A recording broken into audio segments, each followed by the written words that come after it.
யோபுவின் புஸ்தகம் 9ஆம் அதிகாரத்தை எடுத்துக்கொள்ளலாம். யோபுவின் புஸ்தகத்திலே 9ஆம் அதிகாரத்திலே 30ஆம் அதிகாரத்திலே 26வது வசனத்தை வாசிக்க போகிறோம். யோபு 30வது அதிகாரத்திலே 26வது வசனத்தை எல்லாரும் சேர்ந்து வாசிக்க போகிறோம். 26வது வசனத்தை சேர்ந்து வாசிக்கலாம். நன்மைக்காக காத்திருந்து தீமை வந்தது, வெளிச்சம் வர பார்த்து கொண்டிருந்த எனக்கு இருள் வந்தது. இன்னொரு விஷயம் கூட வாசிக்கலாம். நன்மைக்காக காத்திருந்த எனக்கு தீமை வந்தது, வெளிச்சம் வர பார்த்து கொண்டிருந்த எனக்கு இருள் வந்தது. ஆமென். கர்த்தருடைய தேவ மனுஷன் இந்த இடத்துல சொல்லுகிறாரு, ரொம்ப அழகா சொல்றாரு. நன்மைக்காக காத்திருந்த எனக்கு தீமை வந்தது, வெளிச்சம் வர பார்த்து கொண்டிருந்த எனக்கு இருள் வந்தது. அப்படின்னா இவருடைய வாழ்க்கையிலே ஒரு பெரிய இருள் இடையிலே சூழ்ந்து கொண்டது. ஆனால் இந்த இருளான வாழ்க்கை என்ன பண்ணுதாமா, அது வெளிச்சம் வந்து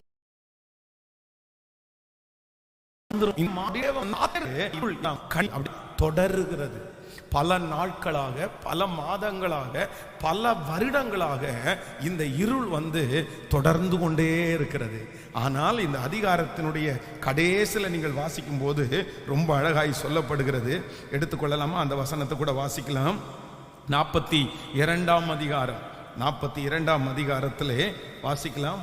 42ஆம் அதிகாரத்திலே 12வது வசனத்தை வாசிக்கலாம். கர்த்தர் யோபுவின் முன்னிலைமையை பார்க்கிலும் அவன் பின்னிலைமையை ஆசீர்வதித்தார். 14,000 ஆடுகளும் 6,000 ஒட்டகங்களும் 1000 ஏர்களும் 1000 கழுதைகளும் அவனுக்கு உண்டாயின. 7 குமாரரும் 3 குமாரத்திகளும் அவனுக்கு பிறந்தார்கள். மூத்த மகளுக்கு எமிமாள் என்னும், 2ஆம் மகளுக்கு கெட்சியாள் என்னும், 3ஆம் மகளுக்கு கேராப்னா என்றும் பெயரிட்டான். தேசத்தில் எங்கும் யோபுவின் குமாரத்திகளைப் போல சௌந்தரியமான பெண்கள் காணப்படவில்லை. அவர்கள் தகப்பன் அவர்கள் சகோதரரின் நடுவிலே அவர்களுக்கு சுதந்திரம் கொடுத்தான். இதற்கு பின்பு யோபு 140 வருஷம் உயிரோடு இருந்து 4 தலைமுறையாக தன் பிள்ளைகளையும் தன் பிள்ளைகளுடைய பிள்ளைகளையும் கண்டான். யோபு நெடுநாள் இருந்து பூரண வயதுள்ளவனாய் மரித்தான். ஹல்லேலூயா. நெடுநாள் நான் ஒரு வெளிச்சத்திற்காய் காத்திருந்து, இருள் என்னை தொடர்ந்து கொண்டே இருக்கிறது. இந்த இருள் என்னை தொடர்ந்து விடுமோ, நான் மரிக்கிற வரைக்கும் என்னை தொடர்ந்து விடுமோ, நான் திரும்ப வெளிச்சத்தை பார்க்கவே மாட்டேனோ என்று நினைத்தான். ஆனால் ஆண்டவர் சொல்லுகிறார், கர்த்தர் யோபுவின் முன்னிலைமையை பார்க்கிலும் அவனுடைய பின்னிலைமையை கர்த்தர் 2 மடங்கு ஆசீர்வதித்தார். ஹல்லேலூயா.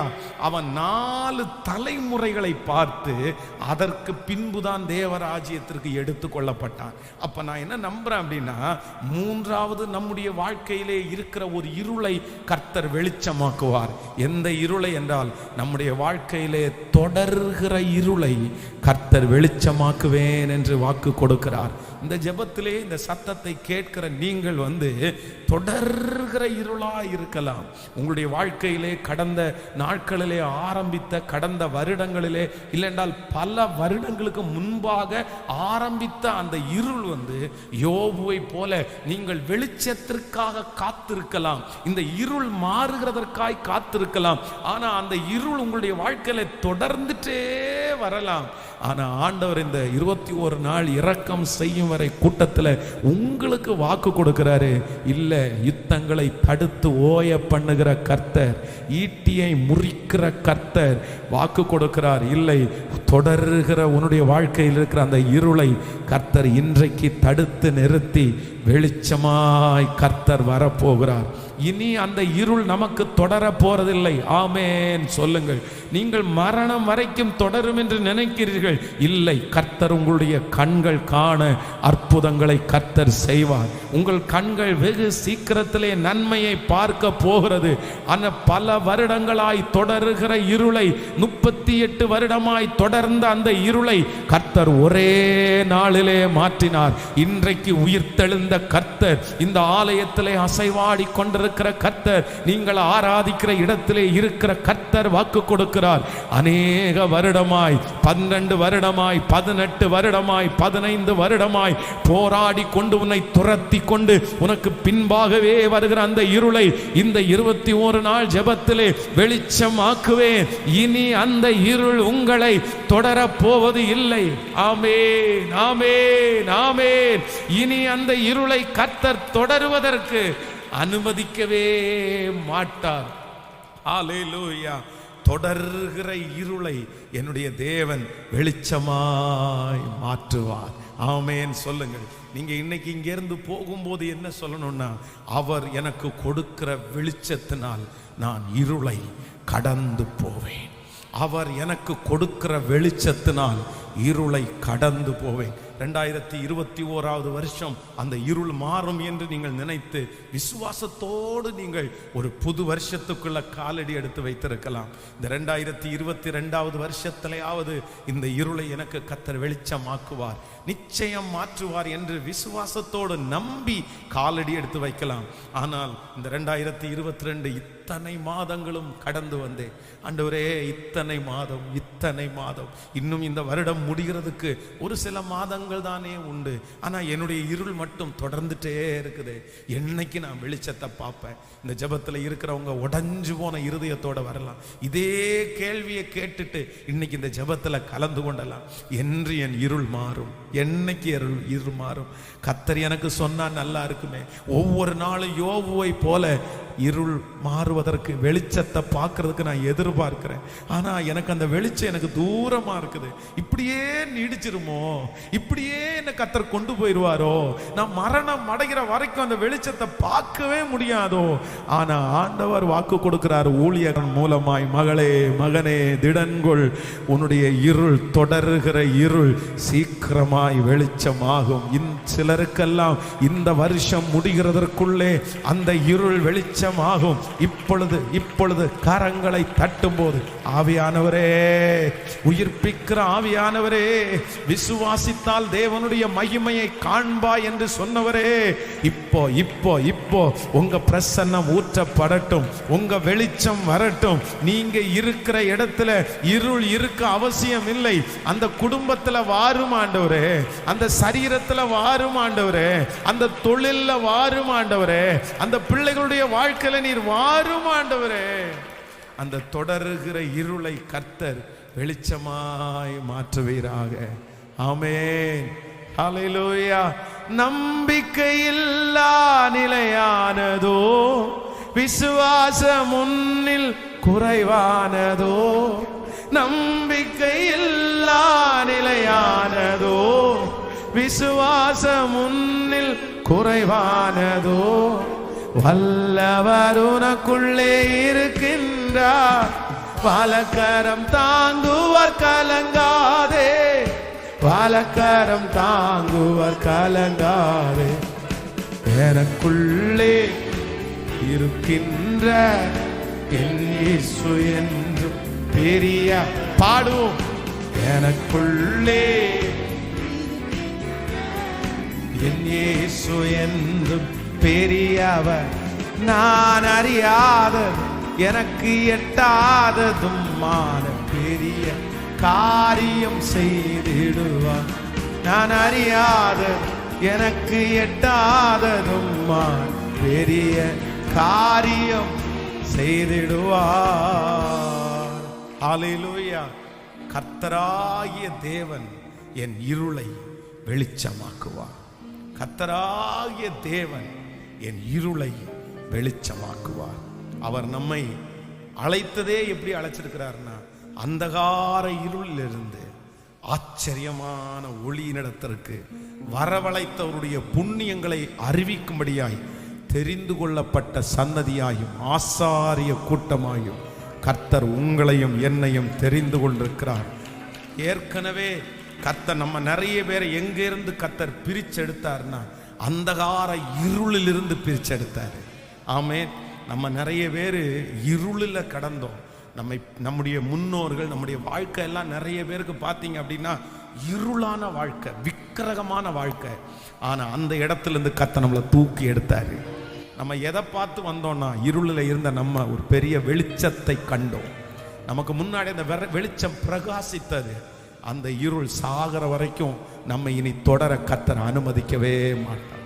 எல்லாரும் அப்படியே எழும்பி நின்று கர்த்தர் சமூகத்தில் இந்த வாக்கு தத்தத்தை ஹல்லேலூயா அறிக்கை செய்து, நன்றி நன்றி, என் தேவன் என் இருளை வெளிச்சமாக்குவா, என் தேவன் என் இருளை வெளிச்சமாக்குவா. சொல்லுங்க, ஒரு 10-15 டைம் அப்படி அறிக்கை செய்யுங்க பார்க்கணும். எல்லாரும் சொல்லுங்க ஹல்லேலூயா. சின்ன பிள்ளைகள் முதற்கொண்டு சொல்லுங்க ஹல்லேலூயா. நமக்கு முன்பாகவே வைக்கப்பட்ட அந்த இருள், நம்முடைய அம்மாவால, அப்பாவால, நம்முடைய உறவினர்களால, நம்முடைய முன்னோர்களால வைக்கப்பட்ட அந்த இருள் இன்றைக்கு வெளிச்சமாய் மாறப்போகிறது. இடையிலே வந்த இருள் வெளிச்சமாய் மாறப்போகிறது. தொடர்கிற அந்த இருள் வெளிச்சமாய் மாறப்போகிறது. சொல்லுங்க சொல்லுங்க, அறிக்கை செய்யுங்க. ஹல்லேலூயா ஹல்லேலூயா. அறிக்கை செய்ய செய்ய அந்த அற்புதம் நடக்கட்டும். ஏசப்பா, எனக்குள்ளே இருக்கிற முன்னோர்களுடைய இருள் விலகுவதாக, இடையிலே வந்த இருள் விலகுவதாக. எவ்வளவு உற்சாகமா நான் இருந்தேன், எவ்வளவு பலனா நான் இருந்தேன், எவ்வளவு ஆராதிச்சேன், எவ்வளவு ஃபயரா இருந்தேன். ஆனா என்னமோ தெரியல, என்னுடைய எல்லாம் அப்படியே இருளாயிடுச்சு.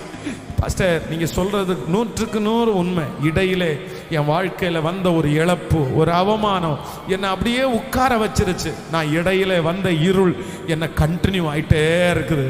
ஹல்லேலூயா. கர்த்தர் அதற்காக தான் வந்திருக்கிறார். இல்லை, அந்த இருளை கர்த்தர் வெளிச்சமாய் மாற்ற போகிறார்.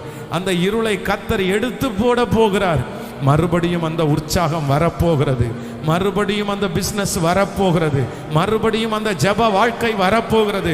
மறுபடியும் அந்த பரிசுத்தம் வரப்போகிறது. தேவனோடு உள்ள உறவை மறுபடியும் தரப்போகிறார். மறுபடியும் அந்த ஊழியத்தை கர்த்தர் தரப்போகிறார். மறுபடியும் அந்த வருமானத்தை கர்த்தர் தரப்போகிறார். சத்தமாய் ஆமீன் சொல்லுங்கள். மறுபடியும் அந்த சரீர பலத்தை கர்த்தர் தரப்போகிறார்.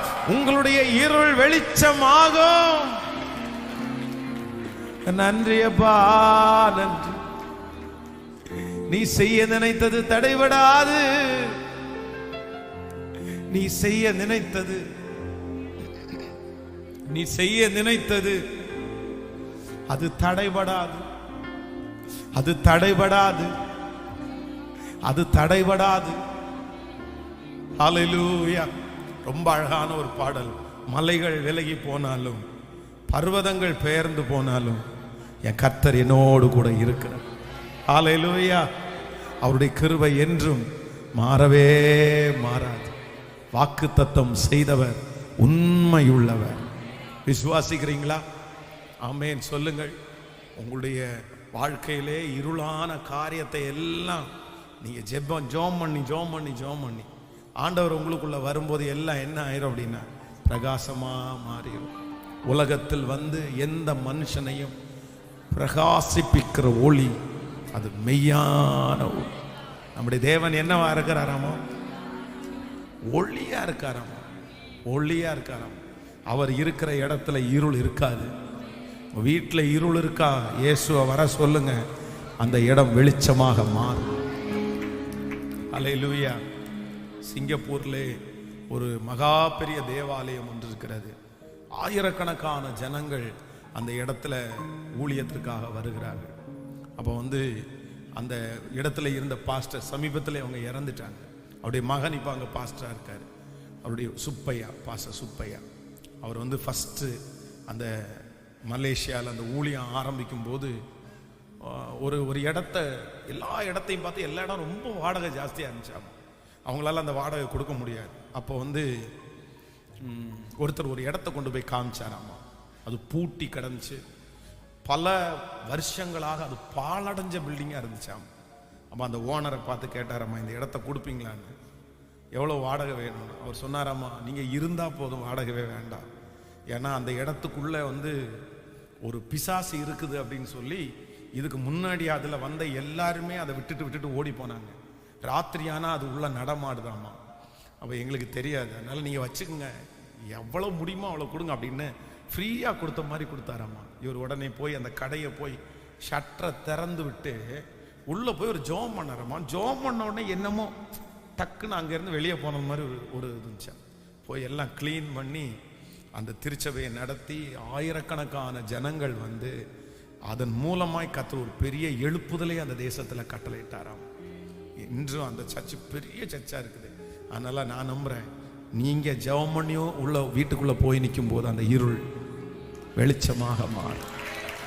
நீங்கள் ஜெபம் பண்ணி போயிருக்கும் போது அந்த வேலையில இருக்கிற இருள் வெளிச்சமாய் மாறும்.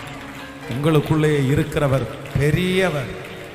உலகத்தில் இருக்கிறவனை காட்டிலும் எனக்குள்ளே இருக்கிறவர், சொல்லுங்க, பெரியவர். அவர் இருளை வெளிச்சமாக்குகிற கர்த்தர். அவர் பிரகாசிக்கிற சுடரொளி பட்டயமாய் இருக்கிறவர். அவர் இருக்கிற இடத்திலே இருள் இருக்கவே இருக்காது. ஆமென். ஹல்லேலூயா.